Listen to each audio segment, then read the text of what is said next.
حضرت سعد بن ابی وقاص رضی اللہ تعالی عنہ اپنے والد سعد سے نقل کرتے ہیں کہ رسول اللہ صلی اللہ علیہ وسلم نے چند لوگوں کو کچھ عطیہ دیا اور سعد وہاں موجود تھے۔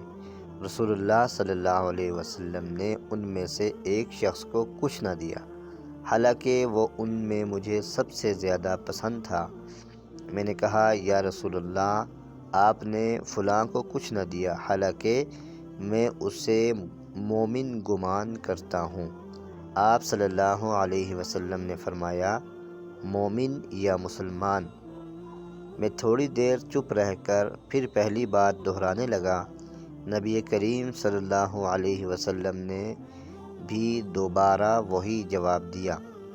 پھر آپ صلی اللہ علیہ وسلم نے فرمایا کہ اے سعد، باوجود یہ کہ ایک شخص مجھے زیادہ عزیز ہے، پھر بھی میں اسے نظر انداز کر کے کسی دوسرے کو اس خوف کی وجہ سے یہ مال دے دیتا ہوں کہ وہ اپنی کمزوری کی وجہ سے اسلام سے پھر جائے گا اور اللہ اسے اوندھا آگ میں ڈال دے۔